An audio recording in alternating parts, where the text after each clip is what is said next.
Өнөөдөр та бүхнийг хүрэлцэн ирсэнд маш их баяртай байна. 13 жил та бүхэнтэйгээ хамт Монголын төлөө, монголчуудынхаа сайн сайхны төлөө илтгэл тавьж бас тэмцэж ирсэн. Зүгээр яриад илтгэхэд яваад байдгүй хүн. Тэмцсэн, зүтгэсэн.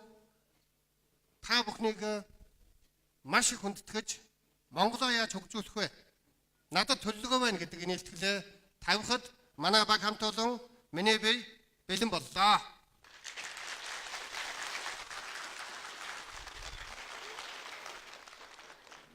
Дандрбаатар хэлжсэн гинлээ. Гүн дайн байлдан гэдэг чинь мөн ч хэцүү үед шүү. Айдаа мөн ч хэцүү үедтэй. За одоо нэг ихэлчүүлж салмааргүй үедтэй гэж нэг хэлсэн байт. Түүнтэй адилхан. За одоо энэ хүний төлөө зүтгэж байгаа энэ ажил тэмцэлт чинь ороход бол халгамаар хэцүү. Муулуулна, адлуулна. Шулуун мод хамгийн түрүүнд тайруулдаг. Шулуун шудраг хөхтэй хүн хамгийн түрүүнд одоо зовдгоо гэсэн нэг одоо их хайхтайгаар хэлсэн үг байна. Би арай зөөллөд зов зудардгаа гэсэн санаа хэлчихэ. Тэгээ энэ лекцэнд надад төлөвлөгөө байна гэдгээ 3 хэсэгт хувааж би та бүхэнд танилцуулна. Бид хаана зогсож байна? Ер нь Монгол орн ер нь бид хаана байгаа юм? Бид энэ дэлхийн хаахын бидэрч явсан болоо. Муул юм яриалан, сайн юм яриалан, жоохон гутран гунигтай юм шиг яваалаа. Ер нь яг бид тодорхой хаана юм? Бодит байдалтай нүр тулъя. Энэ эхний хэсэг бол магадгүй нэлээд бараандуу, нэлээд тийм зүйлүүд ярих магадлалтай. Та нар маань бид сонсгол өстой. Бидний үр хүүхэд, бидний сайн сайхны төлөө. Эхний бид хаа байгаа вэ гэдгийг ярихад эхлээд Монгол ер нь юу үйлдвэрлэж байгаа юм? Бид ер нь хэр зэрэг баялаг Монголоос гарч байгаа юм бэ гэдэг дээрээ төвлөрье. Бид 1.5 сая тонн зэсийн баяжмлыг жил болгон Монголоос гардаг. Маш олон хүн ярьдаг Ганбаатарын уул урхаагаар зогсоогоод байдаг, гацаагаад байдаг. Тэрнээс болж бид их тааруу явна да. Юу ч гацаагаагүй байна шүү дээ. Жилд 1.5 сая тонн зэсийн баяжмал гардаг. Энэний сая тонныг оюутгаа гаргадаг. Энэ маш их мөнгө. Зүгээр тоо биш. Энэ гараад явдаг тоо биш. Энэ 625 их 80 төгрөг. Манай төсвөөс илүү их мөнгө.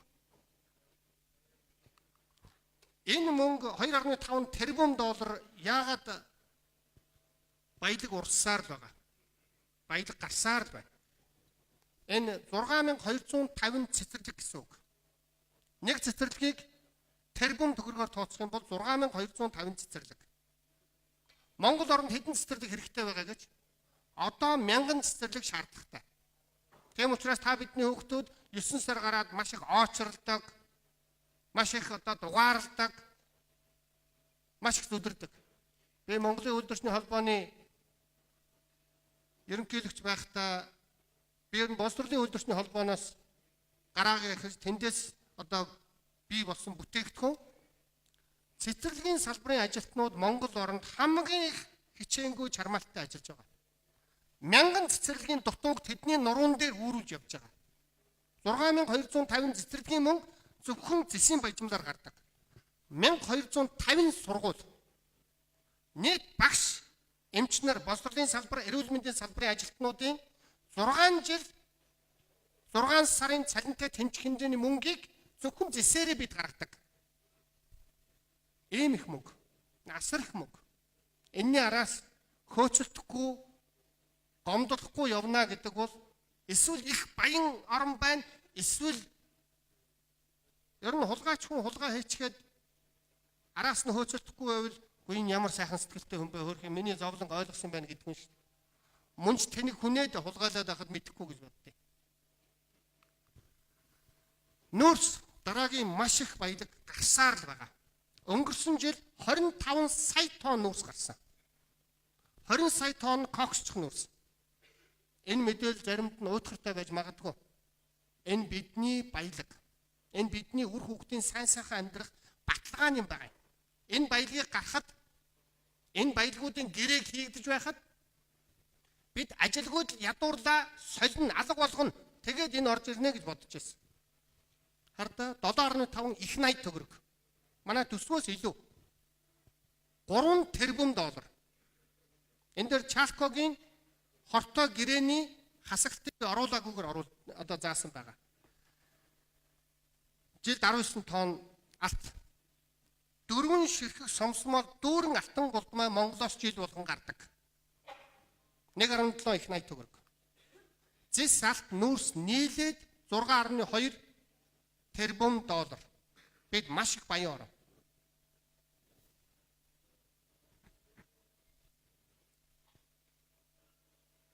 Дандаа уул уурхай ярьдаг Ганбаатар. Гэхдээ энэ бүхнийг ард түмэндээ ашигтай болгоё л гэж ярьдаг болохоос биш нэг ч гацаа гэдэггүй. Гацаа чадахчгүй. Урссаар л байгаа. Гадны хөрөнгө оруулагчдын эсрэг би хизээч байгаагүй. Ганцхан Монголд ашигтай юу л гэж асуудаг. Тэд өөрсдийнхөө өвөг дээдсийнхөө булаад орхисон баялгаа хурж ирээд авч байгаа юм шиг авна гэдэг бол бух байгаад унахгүй бол буян байгаад идэхгүй бол мөн ч адгийн тэнэг хүүхдүүдээ гэж дээрээс өвөг дээдс минь харж явах үедээ цаана төмрийн баяжмал 6 сая тонн гараа явчихж байгаа. Цаана нь нефтийн одоо түүхийн нефт 8 сая баррел гараа явж байгаа. 60 сая малын түүхий гараа явж байгаа. Бид 1989 оны байдлаасаа тэр үед 34% бид одоо нэмэн өртөг шингээсэн эцсийн бүтээгдэхүүн гаргадаг орн байсан. Бид юм хийдэг байсан, бүтээдэг байсан. Гутлын үйлдвэр ажилдаг байсан. Өнөөдөр 5% байгаа.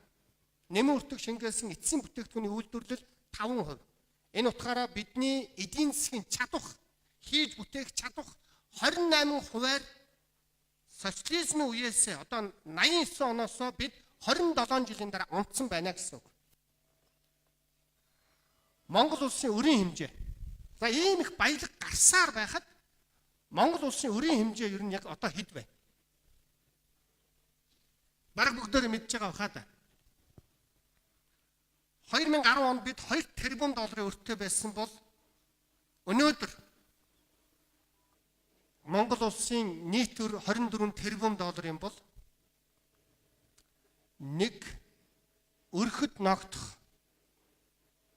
өр 70 сая төгрөг. Энэ 28 мянган доллар болж байгаа л да 70 сая төгрөг. 70 сая төгрөг гэдэг маань бараг 2 өрөө байрны мөнгө болчихно шүү дээ.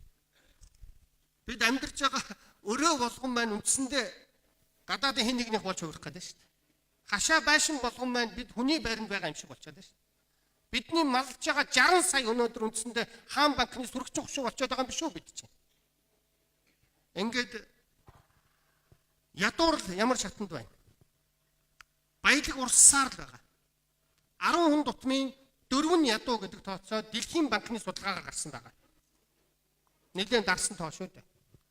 Түүнээс 21 ядуу картын бараатай төрөөс хоол хүнсээ авч иддэг гэсэн үг. Тэгэхгүй бол өсгөлөнд байгаа хүмүүс гэсэн үг.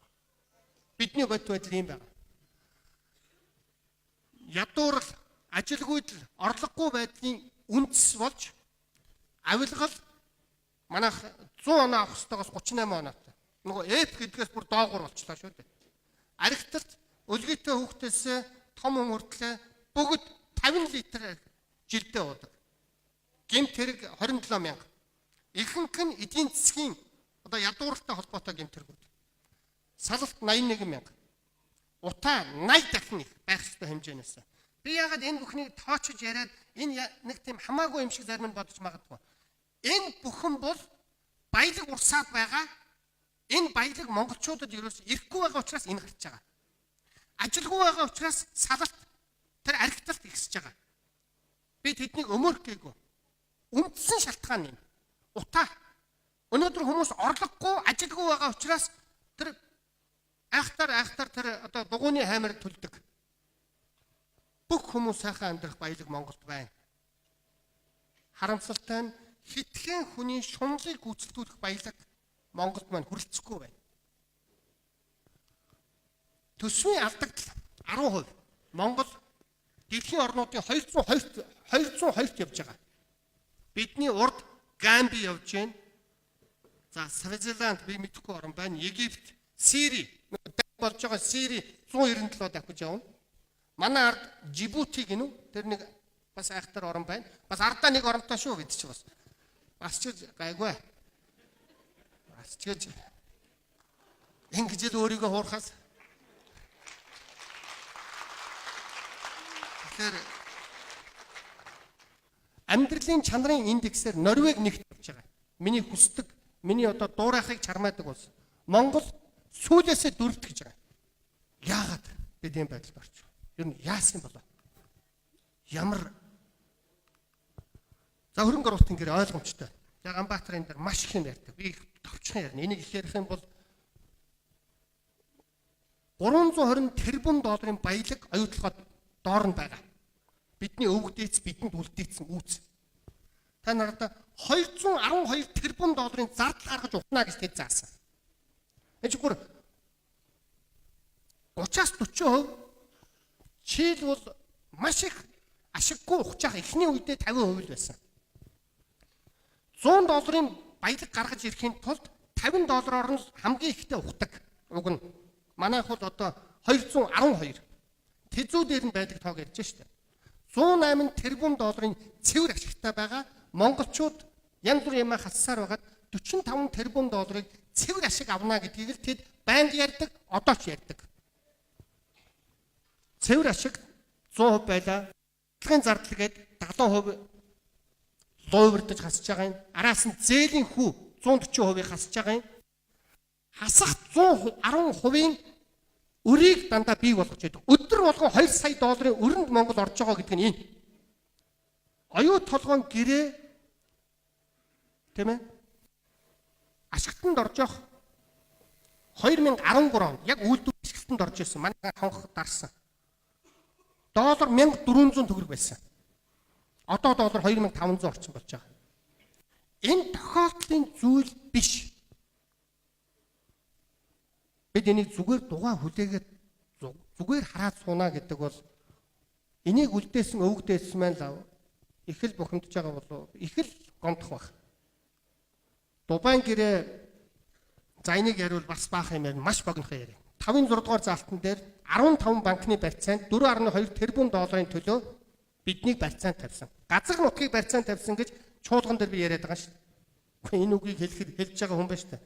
Эсвэл одоо худлаа ярьж байгаа эсвэл үний ярьж байгаа. Худлаа ярьж байгаа бол хариуцлага хүлээх хэрэгтэй би. Үний ярьж байгаа бол энийг хийсэн хүмүүс хариуцлага хүлээх хэрэгтэй. Одоохондоо аль нь ч хариуцлагагүй явж байгаа.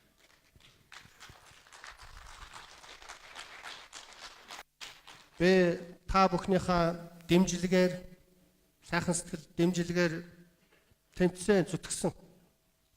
Энийг би мега дүүдээ бүр гууж агаад яг наатахаар нь оруулаад өгөөч л гэсэн. Ах нь яг яаж зүтгэжсэн нэг энэ дээр хар. Өнөөдөр энэ хардаа өнөөдрийн ерөнхий сайд Эрдэнэбат гэдэг хүн би хэзээ ч хувь хүний тухай ярьдаг. Тэд бол миний хувь хүн рүү ярьдаг. А би тэр хүмүүсийн хийсэн үйлдэлийг бол ярина. Энэ бол объективны байна гэсэн үг. А би субъектив байдаг. Ерөнхий сайд Эрдэнэбат сангийн сайд байхдаа энэ 4-р заалтан дээр 5 өдрийн дотор одоо энэ дээр одоо тулгын шаардах бичиг бууж өгөх гэрээнд тулгын шаардах бичиг гэж би бичсэн байна. Чуулган дээр хэлжсэн миний үг. 5 хоногийн дотор 2.2 тэрбум долларын Монгол руу бүр орж ирээгүй энэ мөнгийг 2010, 11, 12, 13, 14 оны тайлан баланс дээр орж ирээгүй мөнгийг Монголд орж ирсэн юм шигээр өр болгож бичээ гэдгийг тулгын шаардсан. 2.2 тэрбум доллар гэдэг бол гангийн үйлдвэр нэгийг, зэсайлуулах үйлдвэр нэгийг, нефтийн үйлдвэр нэгийг, бордооны үйлдвэр гэдэг 4 том үйлдвэрийг барих мөнгө шүү дээ. Маш их мөнгө. Энийг зүгээр л гар үсэг зураад явуулсан. Нөгөө Монголын газар нутгийг барьцаанд тавьсан 5-6 дугаар заалт энэ байна. Монголын газар нутгийг барьцаанд тавьсан. Ингэж хэлээд байхад өөр оронд бол одоо арт түмэн дэр хийх босч ирнэ. Эсвэл бас тоохгүй байж магадгүй л те. Тэр улаанаар тавьсан байгаа нь бол хэрвээ ухаан байхгүй бол баялаг байгаад нэмэргүй гэсэн өвгдөөмэн сургаал байгаа. Бидэнд ухаан байхгүй бол. Одоо сүүлдээ бүр наа 5 толгой оюутлогоо хай. Ухаантай толгоогоо ашиглаж яа гэсэн юм. Энийг ашиглахгүй хийж мөн ухаантай толгой байж харагдаж. Энэ бол аюултай луурын эргүүлэгт бид орсон. За 5 толгой Эрдэнэт мега гэдэг ямиг нэг хальт ярьчих. Одоо энэс хурдан бид дараагийн сэдв рүү орно. 49% луувар. Одоо удахгүй энэ хүн гарч ирээд 49% бэлэглэн та нар харж байгаа. Би мэрэгэн хүн шиг хэлж байгаа. Мега гэдэг энэ баяр цогт сайхан бэлэг хоёрын байгуулсан гэрээ оруулсан хөрөнгө оруулалт нь аюулд учрах юм бол цэрэг оруулж ирж болно гэдэг шүү. Улсын санхүүгийн хамтын ажиллагааны агентлагтай байгуулсан гэрээ. Энэ нууц гэрээ. Чуулган дээр 4 жил би асуугаад энийг илрүүлж чадаагүй. Хэрвээ нүүбийн цэрэг энэ оюу толгой 5 толгойд аюул очрлаа гэдээ орж ирэх юм бол цэнхэр малгай өмссөн хөрш цэргүүд орж ирнэ. Ганбаатар энийг ярьж та нарт мэдээлэх нь миний үүрэг. За бид алдаанаас суралцах хэрэгтэй. Саяны энэ алдсан. Нэг охиноо өгөөд араас нь хөөцөлдөд яах юм бэ гэдэг чинь бол бидний бодох ёстой зүйл биш шүү дээ. Үгүй хөөцөлдөлгүй яах юм бэ? Юу ярьж байгаа юм бэ? Тийм хүн чанаргүй юм гэж юу байд юм бэ? Стопхгүй. Энэ зогссон цаг байна, эвдэрхий цаг байна. Ямар ч эвдэрхий цаг өдөрт 2 удаа зөв заадаг гэж байгаа шүү дээ. Энэ тэр зогссон байна. Тэр секундын зүүн хардаа зогссон байна. Тэгэхээр ийм аимшигтай эвдэрхий цаг шиг алдаа хийсэн бидэнд бас эндээ сургамж авах хэрэгтэй. Сайн байна. Биднийг улам ухаадаг болгоо.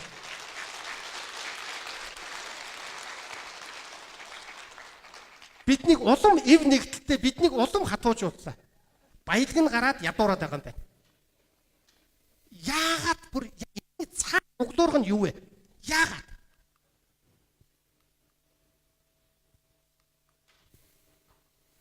Баялаг урссаар л байна. Хувьчлаар биднийг дээрэндэх ихтэл тавигдсан. Хардаа монголчууд баян бай. Би биенээсээ өрсөж баяж амаа бод гэдэг бол тэдний нэгдүгээр жор. Хэн сурталчилдаг үлээ та нар мэднэ. Хамтын хүч, хот айлын тэр гайхамшигтай ололт амжилт, хот айлаараа ам нэг байна шүү дээ гэдэг юм хаягдсан. Бүгдөө ингэ бие биеинд нь хооронд нь салгах хэрэг гарсан. Салгаж залгах бодлогыг тэд барьсан. Хувьчлал. Засгийн газар жижигхэн бай, энэ төрийг муу жижигхэн болгоол гэдэг. Дэлхийн банк валютын сан үргэлж засгийн газрыг жижиг бай гэж шаарддаг. Том байх уу жижиг байх уу гэдгээ бид мэдээ. Жижиг засгийн газар гэдэг юу гэсэн үг гэж? Багш нарыг цомгодог, эмч нарыг цомгодог. Цаана нь тэр нийгмийн салбарын ажилтнууд буюу одоо тэр цагдаа, тэр нийгмийн даатгалын ажилтнуудыг цомгоцгоол гэсэн үг. Хувийн эмнэлэг ихсэг, хувийн сургууль ихсгээ гэхэд жирийн ардын хүүхэд тэнд очиж эмчлүүлдэг үү? Жирийн ардын хүүхэд очиж тэнд сурах уу? Маш аюултай зүйл байхгүй. Жижиг засгийн газар гэдгийг сурталчилсан. Хуулгууд дор хулгай, мэдлэгүүд дор боол гэж өвгдүүд маань заасан байна. Та нар боддоо ийм аимшигтай хууль дүрм журмыг уландаа гიშгснээс болж хортоо им, муу им, хортоо хүнс Монголоор дүүрлээ. Үндсэндээ неолиберализмын гарт байгаа тэр хүмүүс хэвлэлийг авч энэ болохгүй байгаа системийг болж байгаа юм шиг бидний өмнөр хөшиг татахыг олигарх хэвлэл гэж байгаа. Хяналттай хэвлэл гэж байгаа. Монголд энэ хүчээ автсан. Мэдээ шудраг хүний төлөө хэвлэлүүд байгаа. Хөгжлийн тусламжийн төрийн бус байгууллага энэ 5 дугаар тэдний жор. Бурхан шиг царайтай, ухаантай царайтай маш олон хөгжлийн хөтөлбөр төрийн бус байгууллагууд Монголоор дүүрэн байгаа. Тэдний нэг муу зүйл юу гэж?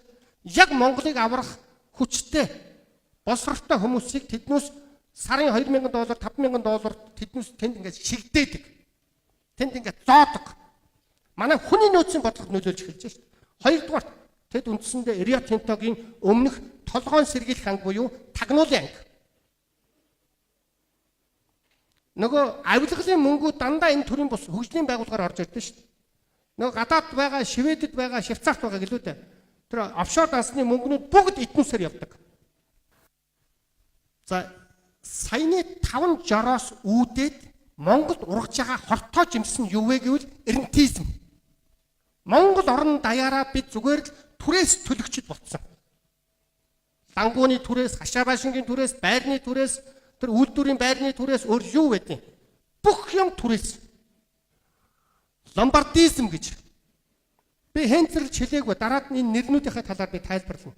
Монгол орон даяараа мөнгө хүлэлтийн эдийн засагт бид хөвж байгаа. Ширэн дугаан Нэн шин түүх гэдэг шин түүх номны 1-р дэвтэр дээр манжийн үеийн мөнгө хүлэлт 21% байсан. Бид одоо тэрнээс дээшээ гарцсан. 22, 23, 24% хүүтэй мөнгөнд боддоо тана энэ яг баримттай шүү. Энэ манай хамаатны залуугийн одоо асуудал кейс. 60 сая төгрөгөөр байр авсан, 2 өрөө байр авсан, 180 сая төгрөг төлж байгаа. 2 өрөө байр аваад тэр банкнд буцаагаад 6 өрөө байрны мөнгө төлж байгаа. Нэгч тоосох тавиагүй мөртлөө тэр мөнгө хүлэгч 4 өрөө байрны мөнгө дундаас нь авч байгаа юм шүү дээ. Монголын өнөөдрийн бодит байдлын лицензизм.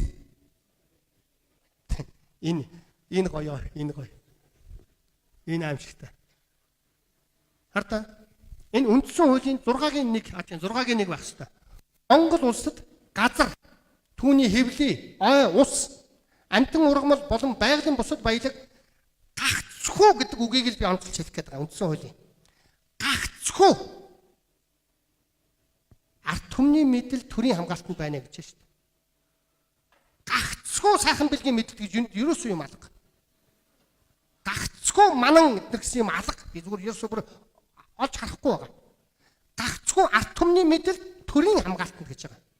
Төр гэдэг нь хамгаалагч манаач байх нь шүү дээ.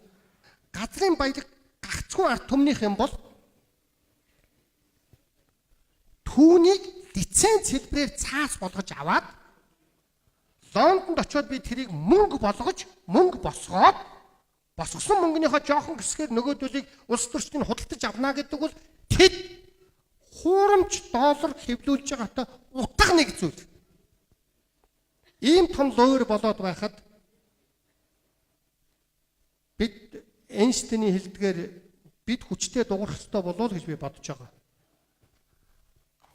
За ингээд Монгол оронд 3549 лицензтэй. Би уул уурхай эсрэг биш. Энэ бүхэн Монголд ашигтай байгаасаа гэдгийн харин төлөө хүн. Түүнээс хойш ярьсан лицензизм, ломбардизм, рентизм гурав бол офшор, моргэж, концесс, доллар, ипотек, бонд, банк 20,000 олсгч. Ийм гайхалтай зүйлүүд байна. Яагаад энийг хэлж өгнө гэдэг шүү дээ. Гадаад үг орж ирж л байвал одоо луур болох гээд байна гэсэн үг шүү.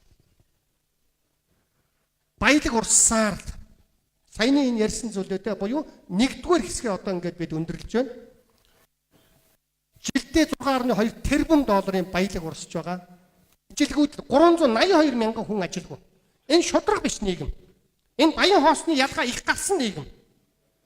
Та нар боддоо ажилгүй залуу. Өвөөгийнхөө, эмээгийнхээ, аавынхаа тэтгэврээр амьдарч байгаа залуу хүнтэй суухаасаа ч айж гин шүү дээ. Би өөрөө үйлдвэрчний салбарт ажиллаж байсан. Яг одоо хөдөө орон нутаг жирийн хүмүүстэй ингээ уулзаад явж байхад маш их дандтай байдаг. Яг ажиллаж байгаа салбар энэ хувийн хвшил, хувьцлын хвшилд ажиллаж байгаа нэг хүн хамаатан садангийнхаа бас 1-2 хүнийг тижээж янаас гэсэн үг шүү дээ. Өр 24 тэрбум доллар. За үндсэндээ Монголын өнөөдрийн байдал энэ. Ердөө баялаг урссаар ажилгүйд л ихсээр өрөнд орсоор байна. Нэгээрээ шиг отоо тэгж яагаад гайгүй болно гэх юм бол болохгүй. Бид хөдлөх ёстой. Одоо 2-р сэдвүүрийг ор. Энэ арай сонирхолтой нэг тийм гүн манан татсан тийм сэдв биш. Тийм гүн харанхуй тийм биш. Энд бас гайгүй. Яаж хөгжих вэ? Бидэнд арга зам байна уу? Энийг ярихаас өмнө эхлээд бид яг дуурайх гэж байгаа, адилхан болох гэж байгаа орнуудынхаа талаар эхлээд ярилцъя. Норвеги Миний одоо шүтэн биширдэг орон. Мэдээж би Монголтой хайртай. Гэхдээ Норвегийг дуурай гэсэн утгаар ярьж шүү. Финлянд, за Нордик орнууд адилхан. Сингапур, Голланд, Солонгос шиг хөгжиж. За эднээс юу байт юм бол бидэнд байхгүй юу байна? Норвег үндсэн хуульд нь заасан байгаа.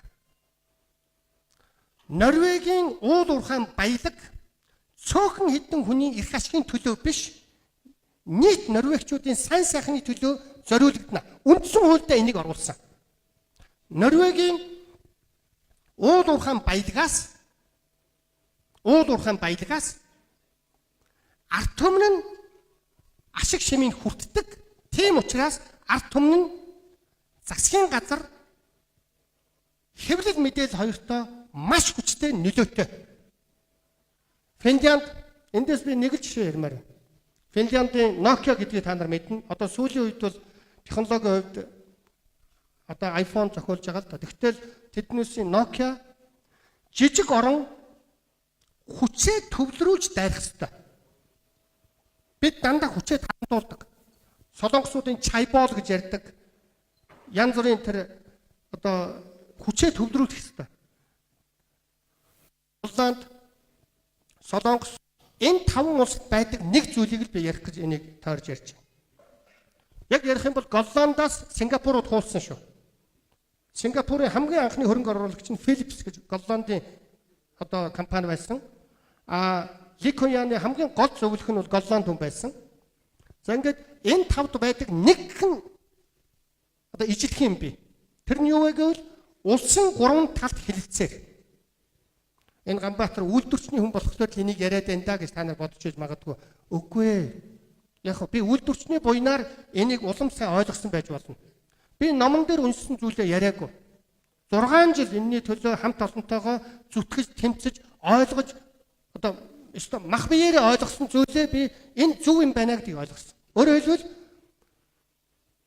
энэ дэр би нэг өвгдийн нэг жишээг яриа да. Чингис хаан маань төр шашин хоёр тусдаа байх ёстой гэдгийг банк ярьдаг байсан. Банк одоо заадаг байсан. Энэ агуу төрийн ухааныг Европ ойлгохгүй явсаар байгаа 500 жилийн өмнө хэрэгжүүлсэн. Төр шашин хоёрыг салгасан. Төр шашин хоёр хамт байхлаараа зэрэг төрийн хоорондын маргаан тэр шашны хоорондын зодон дандаа төрд орж ирж дандаа загалмайтны аяндаа ч гэдэг юм уу том дайн үүсдэг байсан. Дандаа байлтна. Улс орон Европ тэр чигээрээ цусан дагаад живжсэн. Монгол эзэн төрөмгийллийн үед бол дэлхийн амар амгалан байсан. Шашныг төрөөс холдуулсан учраас. Тэгвэл өнөөдөр сүүлийн 500 жил дэлхийд даяараа төр мөнгө хоёр гэрэлцсэн. Энэ хоёр хамт байгаа учраас ялангуяа Монголд хамт байгаа учраас мөнгөний олигарх бүлэглүүдийн хоорондын зодоон дандаа төрийг ингэж самарж төрийг сулдаадаг. Төмөр зам, энэ янз бүрийн том төслүүд, энэ том хөтөлбөрүүд энийг гадаадын үндэстэн дамжсан корпорациуд ашигладаг. Энээс гарах ганцхан жор бол за засгийн газар чи мөнгө мэд. Бидний баялагын талаар чи шийдвэр гаргаж болно. Гэхдээ мөнгөө чи шийднэ. Шийдвэрээ нийгмийн түншлэгч талуудтай хамтарч ярина.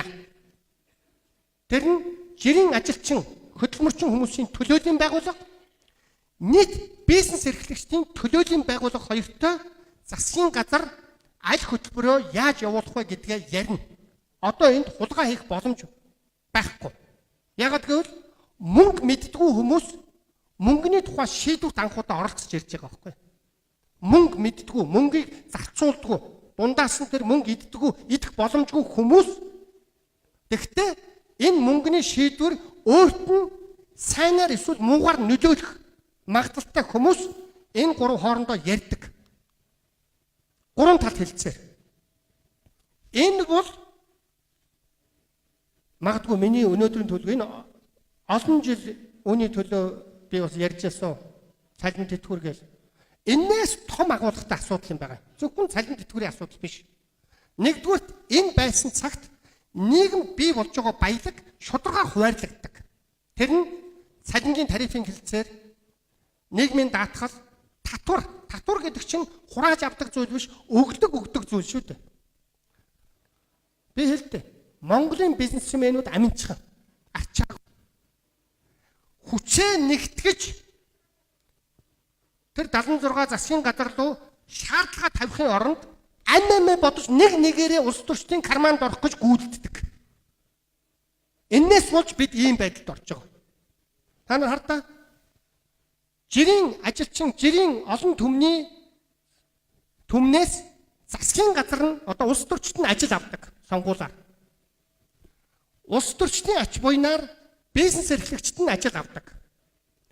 Бизнесмэнүүдээс үйлдвэрчин бид ажил авдаг. Энэ гурав бие биенээс ингэ хараад. Энэ гурван тал тогтолцоо манай хуулинд байдаг. Хизээш тоодгүй. Засгийн газар гарч ирээд өөрийгөө хаан гэж боддог. Одоо энэ явхаа болсоо.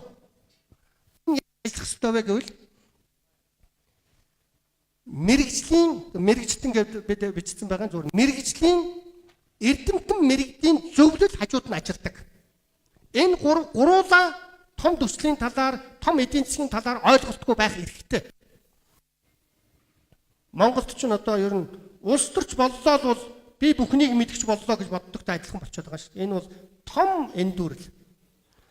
Чи миний итгэлийг даагаарай гэж сонгосон болохоос биш. Чи бүхнээс илүү ухаантай шүү гэж сонгоогүй шүү дээ. Процессын хууль гэдээ бид бичсэн байгаа. Одоо яг хуулийн нэр томьёог нь олон хуульчтай ярилцсан бас нэр томьёон дээр тогтоогүй байгаа. Ерөөсөө том төсөл хөтөлбөрүүдэд хөтлөхийн тулд яг яах ёстой вэ гэдэг наривчлсан тэр үйл явцыг хуульчлаагүй. Ерөөсөө олигархуудын хэн том мөнгө өгч ахуулсан нь асуудал явна гэдэг тийм ширэнгийн хууль манад үйлчилж байгаа. Төрийн хувийн хвшлийн хамтын ажиллагаа. За нөгөө PPP гэж нэг алдартай яриад байдаг юм чинь хятадууд хэрэгжүүлээд байгаа шүү дээ. Хятадууд харбины тэр үйлдвэр технологийн паркийг барихтаа төрн 40% мөнгө гаргая, 30% бизнес эрхлэгчд нь гарга, 30% жирийн ард дэргэд хувьцаа худалдаж авах байдлаар гаргаа гэдэг тэд хэрэгжүүлээд байгаа. Тэгэхээр хариуцлагын тухай хууль. Та нар боддоо оюутлогоо Дубайн гэрээ гэд байгуулчлаа. Тэд яваад өглөө. Тэрний тэр аимшигтай харс сүудэр муу муухай юмыг бидний үр хүүхэд ингээд цаашаа дамнуулаад идлэн шүү дээ.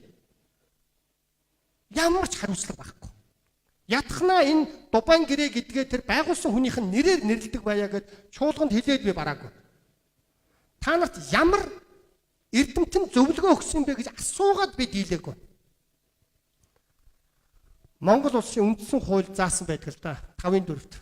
Төр нь үндэсний эдийн засгийн аюулгүй байдал аж ахуйн бүх хэвшлийн болон хүн амын нийгмийн хөгжлийг хангах зорилгод нийцүүлэн эдийн засгийг зохицуулна. Нэлээд урт өгүүлбэр байна. Би та нараас 3 өгүүлбэрийг анхаараасаа гэж 3 үгийг төр эдийн засгийг зохицуулна гэж байгаа шүү дээ. Монголын үндсэн хуульд төрийн зохицуулалттай эдийн засаг байна гэж заасан. 70 гар юм уу эсвэл тэр дунд хуруутай гар зохицуулна гэсэн үг биш. Рио Тинто юм уу эсвэл одоо өөр хэн байдیں۔ 40 сая тонн нүүрс гаргачаад МСС өнөөдөр 5-7-ыг одоо өөрийнхөө өрөнд өгөх гээд байна гэж ойлгомжгүй зүйл байхгүй юм чи. Төрөөс эдийн засгийг зохицуулдаг. Яаж? Нөгөө 3 талт чинь төр. Засгийн газрын төр гэж хэлэхгүй. 3 талт хоорондоо ярилцаж ойлголцох механизм бол Норвегийн механизм, Финляндийн механизм, Сингапурын механизм. Агуу юм энгийн байдаг. За энэ дээр нэг жоохон холоос явчихъя. Би аль болохоор богинохоо ярина. Ардчил гэж юу вэ? Шудраг ёс. Эрх чөлөө. Эмнэгдэл гэсэн 3 зүйлийг хэлнэ. Тэр нь цэгцэр хөдөлгөөн болно. Манай ардын намынхан болохоор эмнэгдлийг ардчил гэдээ ойлгоцсон. Тэнд тулгаа хийсэн байхад чимээг. Эмнэгдэлтэй бай. Тэд эмнэгдэлтэй ардчилтай. Нөгөө нэг ардсан намынх нь болохоор эрх чөлөө чил юмаг ойлгоцсон. Ерөөсөө үзэлцээ л. Цусаа гартал үзэлцсэн шүү дээ.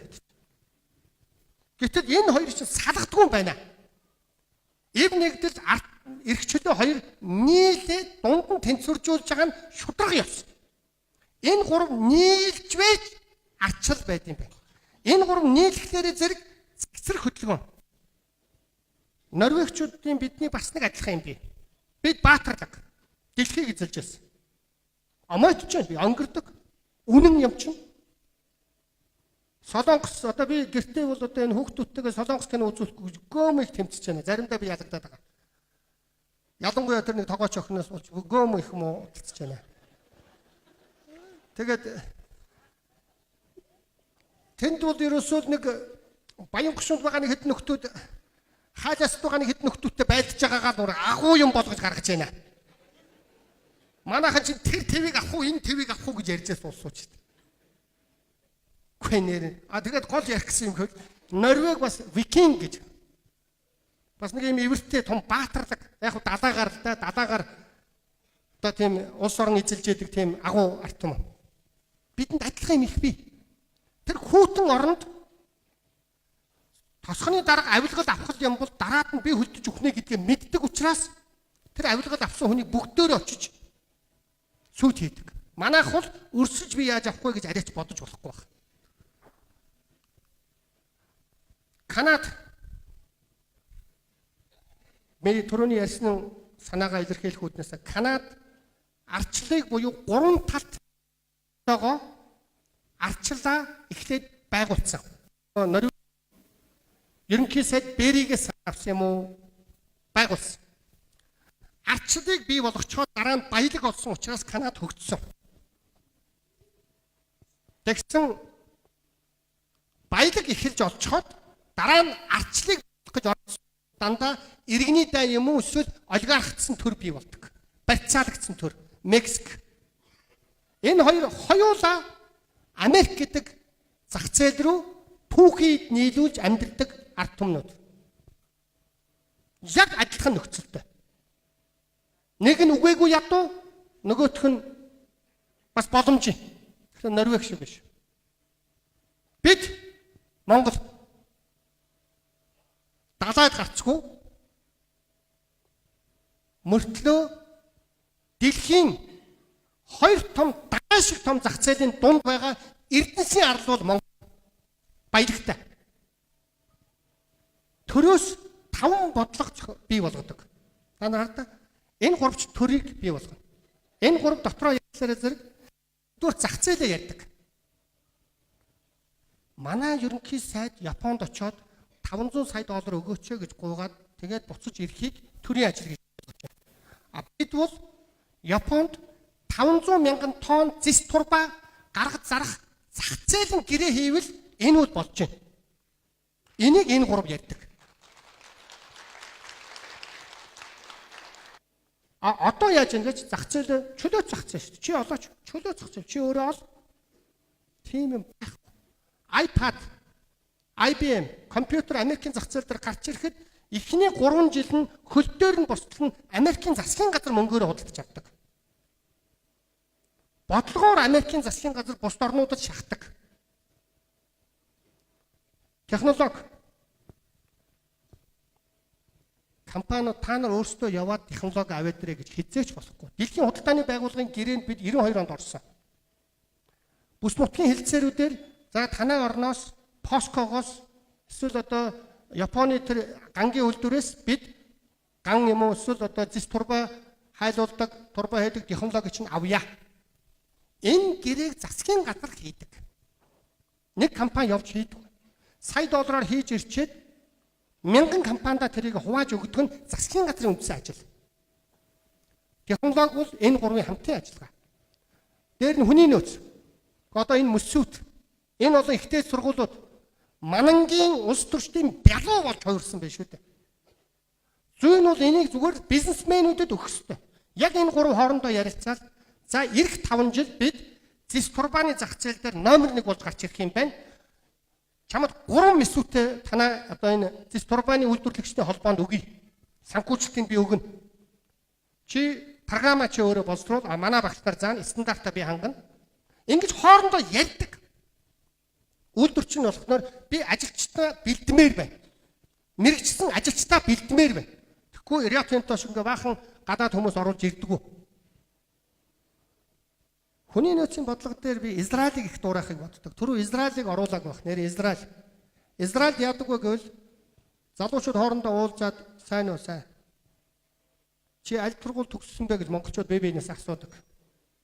За хөдөлмөрийн дээд, полин дээд, Монгол улсын их сургууль гэдээ ярьдаг.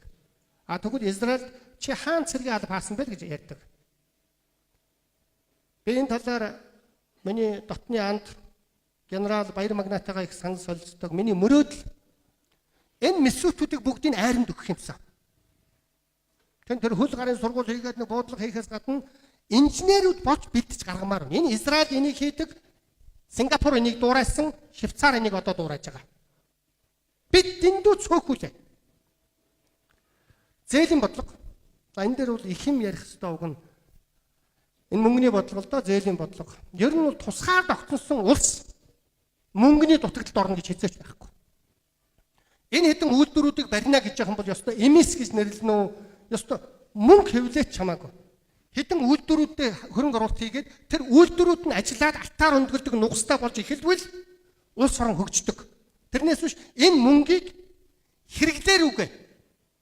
Талхаар хотно. Удаагуурлаа хотно өгөөд байх юм бол дампуур болдог. Нэг удаа зориг гаргаад тэр алтаар өндгөлдөг нугас болгох юм бол Монгол орон хөгжинэ. Татвар эрхлэн орчин. За яг энэ гуруула хоорондоо ярьдаг. Эхний 3 жил бизнесмэнүүдэд та нараас би татвар авахгүй шүү. За та нар маань хөдлөн шүү. Харин нөгөө бизнесмэнүүд нь үйлдвэрчэндээ хэлдэг. За би 3 жил та нар маань нам бидний дэмжичээрээ 3 дахь жилээс эхлээд би 150 мянган ажлын байр бий болгоё. Сарын дундад салхи нь 2 сая 500 мянган төгрөг байна. За гэрээлхүү гэрээлээ. Ингэж улс орон цэгцлэх хөдөлгөөнөөр урагшилтын байна. Төрийн таван бодлого гэдэг нь энэ. Төрөний ярьсан үндсэн хуулийн төрийн зохицуулалтаа эдийн засаг гэдэг бол энэ гэж би ойлгодог. Үүний төлөө хамтдаа зүтгээд байна да.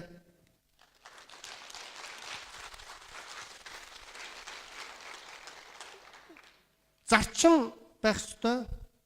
Төрөний Норвегийн зарчмыг хуулаад тавьчих шиг боллоо. Баялагын үндэсний үзэл, цэвэр засгийн газар, шударга нийгэм, тусгаар тогтнол. За түрүүн халт ярьсан энэ бол одоо маш чухал онол тоо.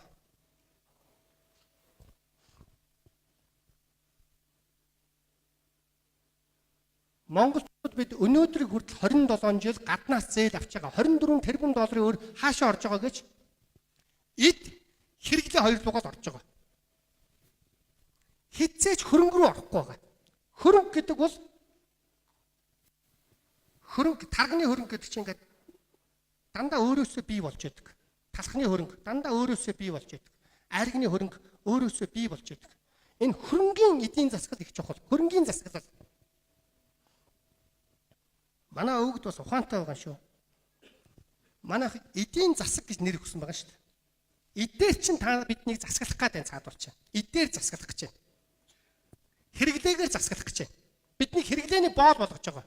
Лизинг байна уу, юу байна уу?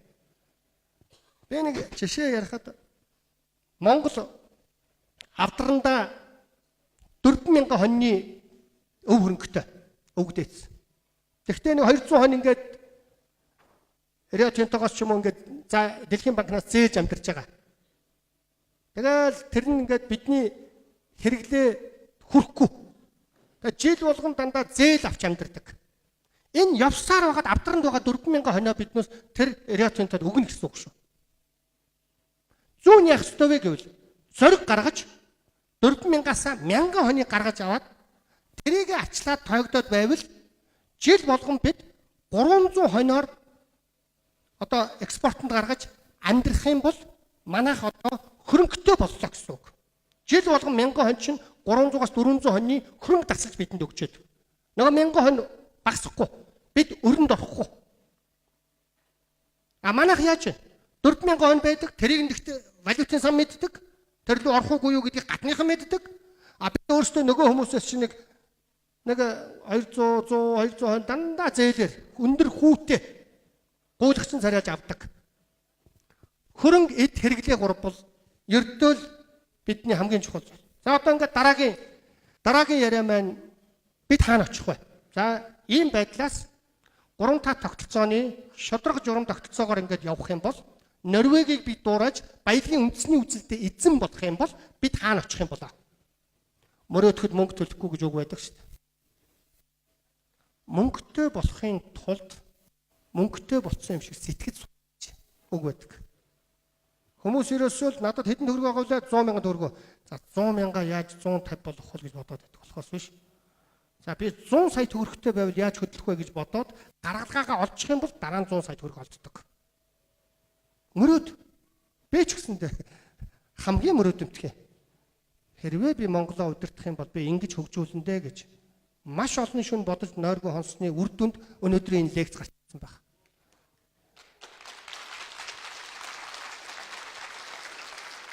Намайг манай хамаатнууд тэгд чи ерөнхийлөгч болно гэж солиорсноос болж алуулсан шүү дээ гэсэн дандаа. Миний нэг эрдэмтэн багш маань хэлж байсан. Гамбаа чи юм айхтар хүн гэсэн яаж юм гэсэн. Гүнийг 4-р ангийн хүүхэд ангийн дарах юм болох хөөхлөөр би гэдэг шиг чи одоо нэр хамгийн түрүүнд гिचх юм а гэж. Мэдхгүй би нэгэнд тэгээ хэлсэн. Би ингээд нэг хумсаа нуусан муур шиг юм бодож чаддгүй би үннээрээ л байдаг. Бид хаана очих вэ? Зэсийн үйлдвэр яриа л байдаг байгуулъя л да. Энэ бол одоо миний нэг олж тогтоосон зүйл биш. Маш олон эрдэмтэд энийг ярьдаг. Би олон зөрүүтэй тооноос дундчлаад авцсан шүү. Хөрөнгө оруулалт нэг тэрбум доллар байгаа. Оросынх бол 350 сая доллараар барья гэж байгаа. Хятадууд бол 200 сая доллараар барья л гэж байгаа. Бид дэлхийн стандартын тэрбум долларын одоо 2.5 их 80 төгрөгөөр сайлуулах үйлдвэр барья. Нөгөө Эрдэнэт ерөнхий сайдын маань гадаадд бэлгэлсэн 2.2 тэрбум долларын чинь тал мөнгө байна шүү дээ. Эндээс бордооны үйлдвэр гарч ирнэ. Энэ хамгийн чухал юм. Зэсийн үйлдвэрээсээ чухал. Энэ бол хурцгай, авирмдгай эрдэмтдийн маань олон жилийн нөр их хөдөлмөр. Бордооны үйлдвэр нь хамгийн чухал. Босдоо бүр хамгийн чухал. Нефтийн үйлдвэр хөрөнгө оруулалтыг нэг 700 сая доллараар. За энийг барихад бол нэг бид гадаадаас 1.2 тэрбум долларын валютын алдагт 0 зогсно. Өөрсдөө хийн гадагшаа бензин гаргадаг орн болно. Битум химийн үйлдвэр хөгжинэ. Энийг дагаад 12 дагалдах үйлдвэр хөгжинэ. Энэ бол засмал зам 40-50% хямд босно гэсэн үг. Ган цементийн үйлдвэр гээд хамтд нь оруулсан хөрөнгө оруулалт бол 1.2 тэрбум долларын хөрөнгө оруулалт байгаа. 3 их 80 төгрөг. Төмөр зам барих үн 40% буурна. Гаднаас рес төмөр авчираад импортлж оруулж ирээд төмөр зам барьдаг орон энэ дэлхийд байхгүй. Заавал гангийн үйлдвэр барина. Энэ сая тонны хүчин чадалтай үйлдвэр гэж бид тооцоолсон. Орон сууцны үн 50% хямдарна. Орон сууц бидэнд 200 мянган өрх орон сууцанд оруулах шаардлага байгаа. Нэг номерын тэр нэг 3 талт хэлцээрээр ярих зүйл бол бордооны үйлдвэр тэрнээсээ чухал зүйл нь усны нэгдсэн менежментийн бодлого Монголд бүр оюу толгоогоос чухал. Энэ хамгийн чухал. Парламентод би байхдаа усны тухай хууль оруулсан. Энэ талаар хэд хэдэн хэлэлцүүлэг хийсэн. Миний хүчирдэггүй зүйл байлээ. Энэ дээр маш олон эсрэг лоббинууд явж байгаа. Монгол 0.5 км куб усыг жилд хэрэглэдэг. Тэрний 90%-ийг газрын гүнээсээ авдаг. Бид 10 км куб ус газрын гүнд байдаг. Хэзээ ч нөхөгдөхгүй. Тэрийг бид хэрэглэдэг амиа ботсон улсууд. Манай усны эрдэмтэд бол манай Батмөнх найзаас маань бусд нь ихэнх нь гийда биеийн үнэлэгчд. Оюу толгойд говийн усыг хэрэглэж болно гэдэг гарын үсгийг 11 усны эрдэмтэнд зурсан. Би тэр үед нэрээ миний оюу толгойн тэмцлээс чухал зүйл. Харамсчихсан. Энэ ус бол бидний амьдрал. Чандам нь эрдэнэ. 0.5 км куб усыг л одоо хэрэглэдэг. 90% нь газрын доорх гүний усаа ашигладаг. Манай гадагшаа гарч байгаа ус гэвэл 30 км куб ус Монголоос гардаг. Сэлэнг мөрнөөр секундэд 310 метр куб ус гардаг секундэд. Жил 10 км куб ус Орос руу гардаг. Олон улсын усны хуулиар 30% тухайн орон буцааж ашиглаж болно гэдэг. Үндсэндээ 30 км бусны 30% гэдэг чинь бид 9 км куб усыг Монголдо шингээж болно гэсэн үг. 0.5 км куб усны 10 дахин өсөж 5 км куб усыг бид ашиглая л да. 5 км. Тэгэх юм бол Монгол орны бэлчээрийн даац 20 дахин өснө. Энэ бол эрдэмтдийн судалгаа. Энэ бидний хүсэл. Энэ бидний тусгаар тогтнол. Би зүгээр л уншсан зүйлээ яриаггүй. Би өөрөө бас бэлчээр ашиглалтын нэгдсэн холбооны ерөнхийлөгчөөр бас нэг хэсэг хугацаанд ажилласан. Үйлдвэрчний холбооны ажил хийж ирсэн. Дандаа ажиллаж, ойлгож бас нэг зов зүдрлийн үзэж хэлж байгаа зүйлүүд шүү дээ. Маш олон хөдөө явсан. Малчин телевизийн манай Гавьяат ахыг та нар одоо мэднэ дээ. Одоо цагуурын одоо олон жил цагуур тайлбарлаж байсан шагдарсрах. Бид хөтөлцөөл хамтдаа зөв хөдөөгөр яваад үлийтэй тэмцээл тэр ус яг энийг мэдэрсэн. Өнөөдөр Монголын яг түрүүний ярьсан энэ үйлдвэрүүд бол ажлын байрыг нэг бий болгохгүй. Бүрэн хөдөлмөр эрхлэлт бий болгоё гэвэл мал аж ахуй. Би хөдөө аж ахуй гэж ярихгүй байгаа шүү дээ. Мал аж ахуй. Энд бидний өвөг дээдсэн ёс заншил уламжлал байгаа. Энд бидний ам амжиргаа байгаа, тусгаар тогтнол байгаа, эдийн засгийн зүрхэн байгаа. Дэлмт дээшээгээ уут урууга. Ухаал байвал 10 гурилны уутыг нэг өдөр уруунд гүвдэхтэй адилхан дуусна. Дэлмт малын буйныг 1000 жилийн дараач бид шувтраал бид амьдарч байна. Бид гайхалтай ард түмэн шүү дээ. Маш сайхан ард түмэн. Өнөөдрийн илтгэлийн хамгийн цөм юм нь бол энэ. Бид ерөөсөө та нар бодоод үз. Миний залуучууд найз нөхөд андууд маань хичээсэн л да. Өнөөдөр Монгол 60 сая малтай. 3 сая үхэр сүүлийн тооцоогоор одоо энэ хавар 4 сая гэж тооцоолоо. 4 сая үхэр. 50 сая орчим нь хон ямаа. Бид зөвхөн үхрээрээ бодоход 20 дахин нэмэгдэнэ гэхэд 80 сая үхэртэй болно гэсэн. Бид Австралиас илүү үхэртэй болно. Одоогийн байдлаар Бразил, Энэтхэг хоёр үхрийн тоогоор дэлхийд номер 1 байгаа. Энэ бидний хөрөнгө. За 80 сая байдгүй маа гэхэд 20 сая үхэртэй байхад энэний экспортоор жил болгон бид минимум 4 тэрбум доллар олно. Бид хөрөнгөтэй болж гин гэсэн үг. Бид өвөг дээдс маань дээрээс хараад гомих баярлна.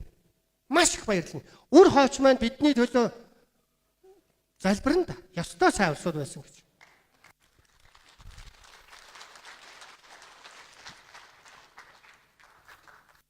Бидний амьдрал нэг 30-40 жил болоод дуусна үсттэй. Одоо би 48-тай. Дахиад нэг ямар ч байсан 20 жил энэ олигархуудыг айлгана. Mo сайхан байдаг маань.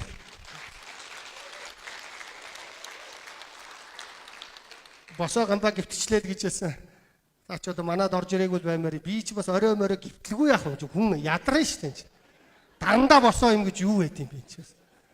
Саач нь бол 24 цаг босоо юм бол ойлгосон юм шиг үлээ тэгээд. Хөдөө аж ахуйд технологиг оруулсан. Технологи ноу хав гэхлээр хүмүүс iPad, компьютер өөр юм бодоод явчихдаг. Үгүй. Технологи бол хөдөө аж ахуйд хамгийн түрүүнд орох хэрэгтэй. Манай эмийн бүтээгдэхүүн. Манай Төвдөн Балжир эрдэмтэн маань эртээд би одоо энэ эрдэмтдэл их харьцдаг л да ярьж байсан. Цагаан ямаач гэж бас яг ямааны л гэж хэлдэг да. Би одоо бүр нарийн судалгааны ажлыг их тоомлж ярьж байгаа учраас.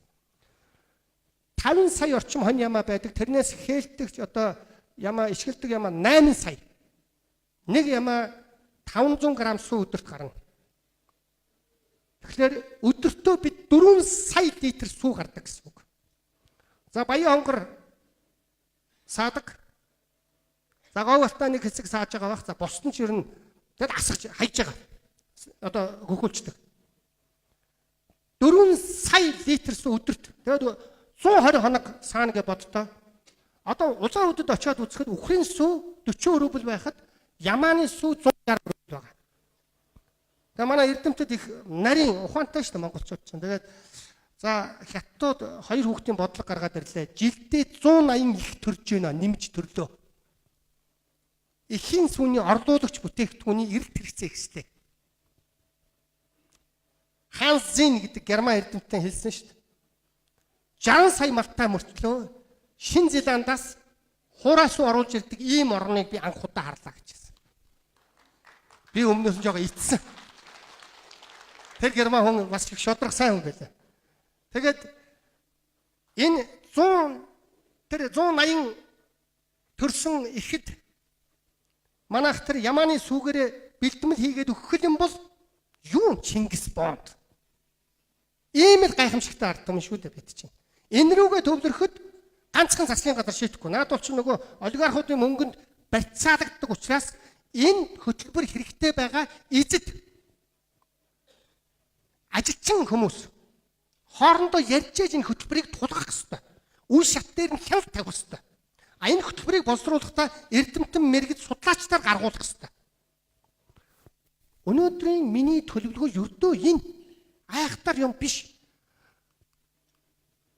Парагвайг би яагаад онцолж хэлсэн бэ гэвэл 1.6 сая хүртэл 1.6 тэрбум долларыг олдог энээсээ далаад гарцгүй орно шүү дээ. Нэлээд ядуур. 52% Оросуудад нийлүүлдэг. Манай хөрш Оросуудад махныхаа 52% нийлүүлдэг. Өөрөөр хэлбэл 800 сая долларыг Оросуудаас авдаг гэсэн үг. Бид өнөөдөр хор шар буцалж байгаа үстэй чи нэг тийм хор шарыг л буцлах гээд байгаа шүү дээ би чи бас. Шинэ Зеланд 11 тэрбум долларын яг сүүн бүтээгдэхүүнийг дэлхийд нийлүүлдэг. Одоо онгоцны сүү тэр масл бүгд Шинэ Зеландын ярилгтай явж байгаа. 7 тэрбум долларын мах гаргадаг. Энэ нэг 11 сая үлээд өхөртэй Шинэ Зеланд баг байгаа.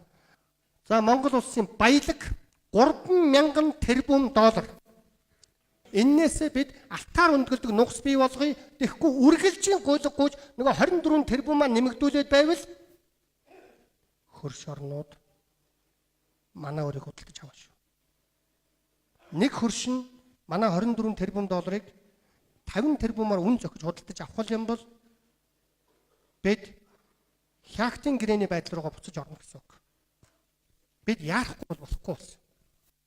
Ийм байдлаас гарахын тулд хэдүүлээ оюут толгойн гэрээг зоригтой өөрчлөө гэж хэлэх ёстой. Ичиж болохгүй шүү дээ энэ чинь. Ганбаатар одоо боглоо л гэдэг хүмүүс. Одоо яриад яваад байгаа би залхаагүй байхад шүүнд нь залхдаг байна.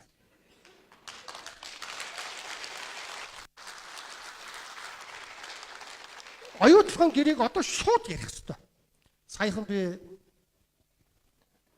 манай Гринлей багш гэдэг манай бидний Орос хэлний багшинд би ангийнхан манай найзууд маань энд бас ирсэн байгаа. Олон жил намайг дэмжиж хайрлаж байгаа улсуудаа. Тэгээд бид очлоо. Сайхан инээ чанаагаад уулзаад ярьж хөөрөө сууж ирсэн. Багш маань нэг шог юм ярьсан. Би энэ та нарт ярмаар. Багш угийн их хөгжилтэй хүн л тэгээд хууль зүйн сургуулийн оюутан байсан. Гэсэн багш нь асуусан байгаа. За гэмт хэрэг гэж юу вэ нөхөр минь гэж асуусан. Та надад 2 тавьбал гэмт хэрэгэ гэж хариулсан. Тэр оюутан их бас задарсан нөхөр минь. Би бол тэгж хэлж чадахгүй. Юу гэсэн үг нөхөр минь гэсэн. Та хүний үл мэдэх байдлыг ашиглаж өөрийн давуу байдлаараа хөнөөл учруулбал энэ бол гэмт хэрэгэ гэсэн. Тэр оюутан их сайн оюутан байна.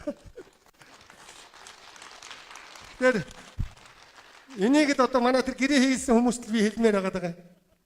Монголчуудын үл мэдэх байдлыг ашиглаж Риотын тоо өөрийн давуу байдлаараа хор хөнөөл учруулахыг гэмт хэрэг гэж хэлнэ.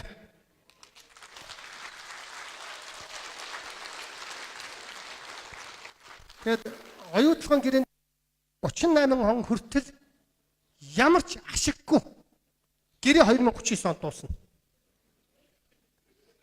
Гайхамшигтай гэрээ. Нөгөө нэг надтай мэдчихсэн шүү. Гайхамшигтай гэрээ. Гай гамшигтай гэрээ гэсэн үг шүү дээ. Энэ юм гэдэг агуу шүү. Энэ хэлж байгаа үгийг сайн бодмоор юм байл шүү дээ. Өөрхий бас үннээр хэлсэн байгаа л шүү дээ. Гай гамшигтай гэрээ шүү гэж. Үннээр хэлсэн байгаа шүү дээ өөрхий. Тэгээ 320 тэрбум долларын баялаг. За 109 тэрбумын цэвэр ашиг бий болно. Энэ дээр Ботсвана улсын жишээг би ярих дуртай. Манайхан шууд зарах гэдэг үгийг би бол бас хэрэглэх дурггүй. Гэхдээ Ботсванад шууд энэ үгийг хэрэгэлсэн. Ботсвана улсад германууд зөвлөгөө өгсөн. Фредерик Эбертийн сангаас энэ материалыг би олж авчаасан. Юу гэж өгсөн бэ гэвэл ерөөсөө гэрээгээ хийгээл за чи 50 тэрбум доллар авах юм байна Ботсвана. Тэгээ хоёул гэрээгээ хийя гэд яг нөгөө манай хог гэж байгаа юм л да хөрөнгө оруулалтын гэрээ гэж юм хогийн гэрээ хийх гээд яг ингээд лавлшруулсан чинь Ботсванагийн тэр үеийн ерөнхийлөгч сайхан сэтгэлтэй хүн байсан. Тэдэнд юм 3 тал тогтцоо байгаагүй. Гэхдээ тэд маш сайхан сэтгэлтэй ерөнхийлөгч тэр үед байсан. Тэр хүн юу гэж шийдсэн бэ гэвэл за наад хогийн гэрээг хийхгүй, хөрөнгө оруулалтын гэрээг хийхгүй. Манай цэвэр ашиг 50 тэрбум юм бол шууд наадхан дээр чинь би 50 тэрбумаар уурхаага зарыг чамд гэсэн байгаа. Нөгөөдөл чинь бултах гэж үзээд бараагүй. Тэгээд 50 тэрбумаар зарсан. 30 жилийн хугацаанд 50 тэрбум долларыг үн шилтаагаар өгөхөөр гэрээ хийсэн. Танаа тэр уурхаага ажилуулна уу, алдагдaltaгүй менежментийн зардал нөгөө хүү тэр манай нөгөө ловер тэр миний асуудал биш. За ингээд гэрээ хийгдсэн дараа тэр ерөнхийлөгч сайн. За 50 тэрбум долларыг бид авахгүй. Хоёулаа бартартай гэсэн. Солилцоо хийсэн. Нөгөөдөл за тгий гэсэн тулгагдсан.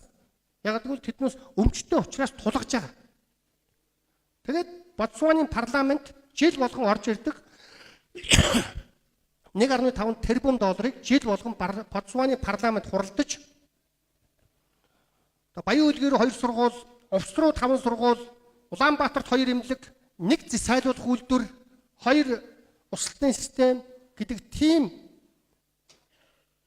нөх хөрөнгө ярьж ш. Одоо хардаа та нар хөрөнгийн санаа бодлоо парламент дээр ярьдаг. А нөгөөдүүл нь санхүүжилтийг гаргаж хийдэг.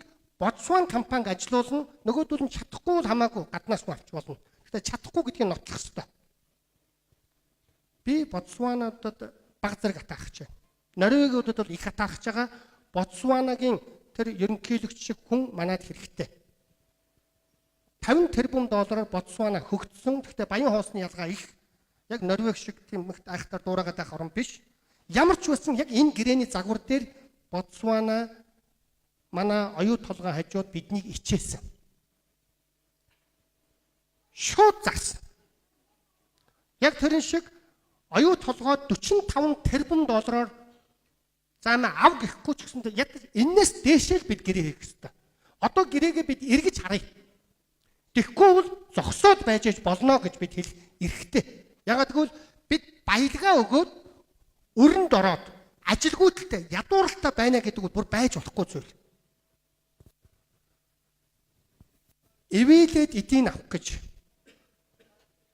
өрөвдөөд өрхийн бүтээх гэж гадныхаа орж ирдэг шүү. Гадаадынхан хизээч ЭГГ минь монголчуудыг хайрлаахыг гэж орж ирнэ. Би өстой хизээч итгэхгүй. Та нар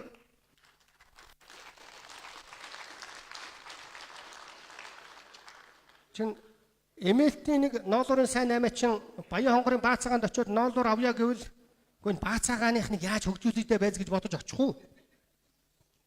Эднүүд хоорондоо үл ойлголцоол байвал надад ноолуур хямдхан ирэн дээр гэж бодно үсттэй. Юуруусууд энгийн зүйл. Дэлхийн ноолуурын аймаачтал ирчээл бужигнуулаад байна шүү дээ. 5 толгой 6.4 тонны нөөцтэй. За бид дунджаар бол кокс нүүрс $140 гэдэг. За бид эн чинь бол нэг тодорхой хувь нь кокс нүүрс учраас $80-аар дундчил тооцдог. Бид маш доогуур 10 тэрбум доллараар газар доор нь зүгээр бид үнэлгээгээ хийж зарахад 64 тэрбум доллар болно шүү дээ. Сая Австрал маш чанаргүй хөрөн нүүрсийг газар доор нь $11 шууд Австралийн засгийн газар гадаадын үндэстэн намсан корпорациуд зарж байгаа 3 сарын өмнөх одоо тохиолдол байгаа. Мэдээж энийг би санал болгоогүй. Энэ хамгийн муу вариант нь гэж хэлж байгаа. Энээс дээш вариантуудыг бид гурван талтаараа ярьж шахах хэрэгтэй. Бид гуйлагч ард түмэн биш. Бид гуйдаг биш, өгдөг, тусалдаг, норвег шиг ард түмэн болох хэрэгтэй. Бидний үр хүүхэд гадаадд явахдаа ямар цээж гэдгээр ямар гоё явах вэ? Одоо ер нь биднийг явахад гайгүй гялтааж байгаа гайгүй ганц юм нь юу гэж? Би үйлдвэрчний ерөнхийлөгч байхад тэр Финланд, Филиппин, Индонез эднэр гэдэг зүүн Азийн орнуудаар явж байхад тэнд Монголын тухай нэг сайн мэдэхгүй байхаа гэж бодсон чинь чи их баатарлаг ард түмэн шүү дээ. Танаа өвгдөөс чинь агуу шүү дээ гэж. Гэхдээ энэ гяттууд бас овоодоо энэ гайгүй биднүүсийг бас гайгүй өргөсөн бас чинь хүн юм болохоор хартай дотор нь бас бидний тухай муучлсан юм байна уу гэж хараад байгаа шүү дээ бас. Энэ хублаа эднэр гээд кино гараад байгаа үстэй энэ Чингис хааны. Үнэндээ бол яг зохиолын дагуу л байлаа нууц тавчаа. Тэгээд энэ кинонууд гадаадад их гарч байна. Бидний нэр хүнд их өндөр. Одоо их баатарлаг улсууд шүү дээ. Та нар ч их зоригтой шүү дээ. Их ухаантай. Бид одоо үр хүүхдээ санхүүгийн эрх чөлөөтэй явуулмаар байна. Ингээд 64 тэрбум доллар доотл нь бид олно. Энийг одоо цаадуул чинь 400 сая доллар төгөх гэж байгаа. Энийг зөвшөөрч болохгүй. Оюутлагоос 45 тэрбум долларын доотл нь үнэлгээ. 64 тэрбум долларын үнэлгээ 5 толгой доотл нийтдээ 109 тэрбум доллар зүгээр бид ихний задлсан байгаа үүснэ. Энэ бол нийт нөгөө бидний түрүүний астаачар асаагур болох үйлдвэрүүдийг үзэх юм бол энэ үйлдвэрүүд нийтдээ 5 тэрбум доллараар босч байгаа. Энэ дотор ч нөгөө Ямааны бэлтгэл орчиж байгаа шүү дээ. Нөгөө 180 гятад ээжүүдэд өгөх Ямааны бэлтгэл бай 180 мянган сая чөлөө сая. Тэ энэ манай одоо Төвдөн Балзар ах энийг бол нүдэнд харагдал ярина да гайхалтай. Гой бүр нарийн судалсан байгаа. Гятад ээжийн онцлог гэж байгаа бол судалсан байгаа шүү дээ. Олон жил хөөгдгөө байж байгаа дараалал ингээд нөгөө сүү мөн татарцсан ч гэдэг юм уу айхтар юм ярьсан байгаа шүү. Ер нь манай хөгж боломж одоо улам ихсэж байгаа. Хятад нэг хүүхдийн бодлого 60 70 оноос явсан. Одоо миний үеийн насны 50 насны хүмүүс хүүхдгүй шах байгаа. Нэг хүүхдтэй тэгээд өвөө эмээ ээж байгаа. Хөгшрөлттэй. Одоо бол ажиллах хүчээс хэрэглэгч эдийн засаг болж байгаа. Хятад руу одоо юм нийлүүлэх шаардлагатай болсон. Одоо хятадууд бидэнд л бүр нөмөрж оруулж ирдэг тэр их ажиллах хүч байхгүй. Нэг хүүхдийн бодлого тэр 60 70-аад оны нэг хүүхдийн бодлого одоо яг одоо тэнд ажиллах хүчний хомсдолд орж байгаа. Одоо хэрэглэгч эдийн засаг. Бидэнд сайн цаг ирж байгаа. Маш сайхан цаг ирж байгаа. Нийт 104 тэрбум доллар гэж түрүүн оюутлогоо 5 толгоогоос доотл нь олох баялаг маань бидний үйлдвэр барих таргийн 5 ямаа гэж одоо биднийг тэжээх тэр таргийн 5 ямаагаа бий болгоход 5 тэрбум доллар хэрэгтэй. Монголчууд ярьдаг байсан шүү дээ. Эд таргийн 5 ямаанаас салваа гэж. Таргийн 5 ямаа бол хөрөнгө. Тэр үр хүүхдийг өлсүүлэхгүй тарг гаргаа тэр сүү сайлаа гаргаа яваад байна. За таргийн 5 ямаа гэдэг нь яг 5 ямааг бас хэлээгүй шүү. Нөгөө 1000 хонь байна уу, 200 хонь байна уу, 500 хонь байна уу? Өөрөө өөрийгөө авч явдаг хөрөнгө гэдгийг хэлчихсэн. А хурдан морины 8 чинь бол сүү сайд гаргахгүй шүү дээ. 8 дампууруулдаг л дуусаа. Тэгэхээр таргийн 5 ямаа гэдэг ойлголтыг л түрүүнээс хойш бид ярьж байгаа. Хөрөнгө. Бид хөрөнгө. Эд хэрэглээ хоёр луга битгий төвлөр. Ямар сандаа би ерөнхий сайттайгаа Чингис бондыг авчаахад нуудлцад чуулган дээр ярьж яссан нэг үг байдیں۔ Да. 7 бодлын должин эмээгээд өөдөөс ярихлаар энэ зэрэггүй харин тийм ээ. Наад 1.5 тэрбум доллараар зам барихад, цахилгаан станц барихад та нарын хэрэглээ рүүгээ битээ оруулаач ээ. Эд рүү оруулаад байна. Хөрөнгө рүү оруулаач гэж хэлсэн. Тэгээд нөгөөдөл чинь нэг л ойлгохгүй шинжтэй байхлаар аргаа бараад 7 буудлын должин эмээд 1.5 сая төгрөгийн зээл авлаа. Чингис бондтой тэнцвэр хэмжээний зээл авлаа. Аваад жорлон хүртэлх замаа гоё тоосхоор өрөөд гашаагаа гоё оохроор бучих юм бол 100-аа шинчилчих юм бол их гоё зуухтай, их гоё замтай, их гоё будсан гашаатай гашаа башинга барьцаанд алднаа гэсэн үг шүү дээ. Нөгөө гашаа хөтөлбөргээд ид явж исэн үе л дээ. Зөвхөн яг хүртэж идснээс арай л дээр тэрний оронд 7 буудлын должин эмээ Дорж гэдэг хүүдээ 1.5 сая төгрөгөөр богоонч худалдаж авч өгөөд дотор нь дугуй сольдог одоо тэр тоног төхөөрөмжийг 500 мянган төгрөгөөр авч өгөөд сая төгрөгөөр богоонч худалдаад аваад өгчих юм бол өдөр болгон сар болгон 100 мянган төгрөгийн ашигтай ажиллана. Жилийн дараа 1.5 сая төгрөгөө хүүтэн төлнө. Тэгээд сар болгон 200 мянган төгрөгөөр та нар сайхан амьдран тэр лаага иднүү, ловонгаа иднүү миний асуудал биш. Тэр жорлонгоо хүртэл тоосгоор өрнүү, хашаага оохордно одоо дараагийн асуудал болно.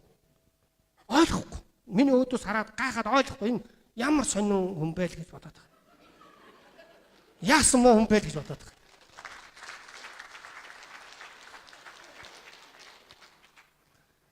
За ингээд зэсийн үйлдвэр, нефтийн үйлдвэр, цементийн үйлдвэр, гангийн үйлдвэр гээд энэ өөрөө чухал биш. Бид үйлдвэрлэгч орон болъё гэж би ерөөсөө яриаггүй шүү. Астаачар буюу асаагуур нь болох юм бол усалтын систем бордооны үйлдвэр, химийн үйлдвэртэй болно. Хамгийн гол хоёр юм бол усалтын систем, бордооны үйлдвэр. Энэ хоёртой байхад зүгээр сая хүртээ байхад бид 4 тэрбум долларыг олно гэж ярьж байгаа шээ. 80 сая хүртээ байх потенциалтай. Тэгэхэд 5 тэрбум долларыг бид жил болгон сай сүүлээрээ бид авна гэсэн. Сайлаа хураахаар саваа бэлдээ гэдэг шиг энэ мөнгө орж ирэхэд луурчд идүүлэхгүй байх механизм нөгөө 3 тал тогтцоо шүү дээ. Ингээд 382 мянган ажлын байр хангалттай бүрэн хөдөлмөр эрхлэлтэй артан болно бид. Норвег шиг. Дундад цалин 2 сая 500 мянган төгрөг болно. Энэ бол бүр доотлын судалгаа. Боловсролын чанарыг бид дээшлүүлнэ. Бидний үр хүн дэлхийд гайхуулсан шүү дээ. Эрүүл мэндийн сайн үйлчилгээ авна. Яг одоо бол эмнэлгийн ажилтнуудаа хайрлах хэрэгтэй шүү. Эмч өвчтөн хоёрыг муудалцуулаад цаан чи улс төрчдөл идээд байгаа. Энэний эсрэг бид тэмцдэг. За энд бол айрмыг хүчрхжүүлэх хэрэгтэй. Бид ерөөсөө айрамд санхүүжилт хийх хэрэгтэй. Манай айрмын санхүүжилтийг үргэлж таньдаг. Бүр одоо сүүлдээ айрам байхгүй болгоё эднэр гэсэн яриа 8 жилийн өмнө гарсан шүү. Азар тэр айрмын одоо улсууд маань одоо бас одоо гайгүй юм хийгээд хүчрхэг айрамтай болъё. Айрмыг олон хүнтэй биш ээ, хүчтэй технологитой болгох хэрэгтэй. Яг Израиль бол зүгээр технологи, техникийн хүчээр, нуу хавны хүчээр улс орноо удирддаг. Одоо хүнээр байлтгаа болсон. Технологиор мөнгө байлдаг болсон. Бид одоо эх орноо хамгаалж чадна. Айрмаа хүчрхэг болгох хэрэгтэй. Айрмаа боловсролын бас хүчрхэг тэр давуу талыг ашиглах хэрэгтэй. Айранд очиод 2 жил, би бол 2 жилийн цэрэгт дуртай. 2 жил юм уу 1 жил болоход тэр хүмүүс гарч ирэхдээ мэрэгсэн ажиллах хүчин, мэрэгжлийн инженерүүд гарч ирэх хэрэгтэй. За ингээд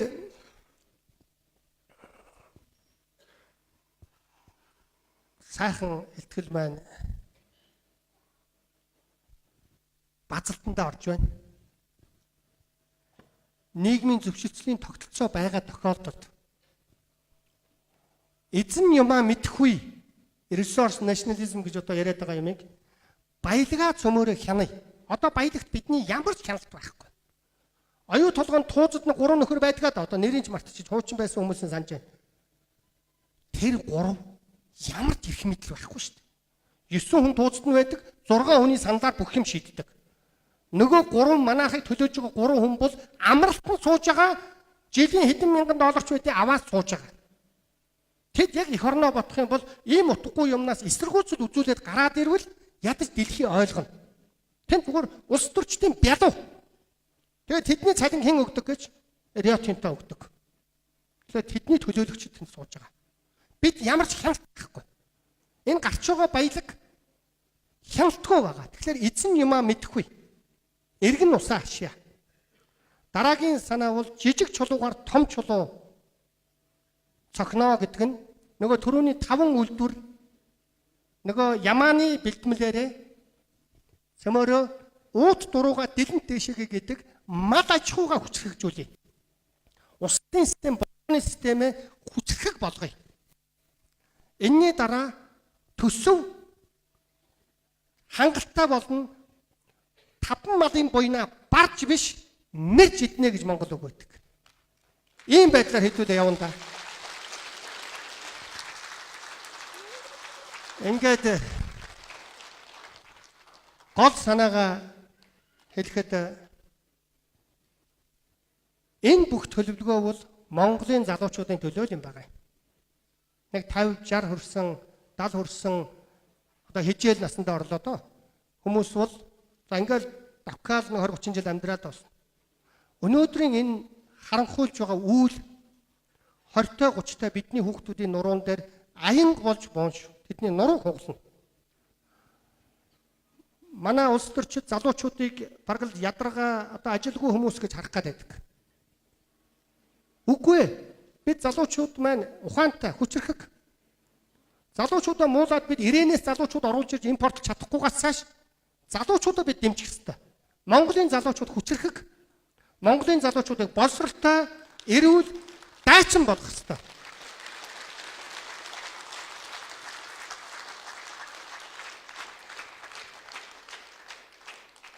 Мандавбаатар Дамжин сургууль сайхан үгээр өнөөдрийнхөө илтгэлийг өндөрлөе. Төрийн ажлыг амьд хүмүүс хөтөлж явуулдаг ч гэсэндээ түүний төлөө амь насаа өргөссөн хүмүүсийн яс чумган дээр төрийн ажил тогтдог юм аа. Өвөг дээдсийнхаа бий болгосон сайхан өв хөрөнгийг хүүн юм шиг хүүхдүүд нь юм шиг додомдож хооч үедээ хүчрхэг Монголыг үлдээе. Баярлалаа та бүхэнд.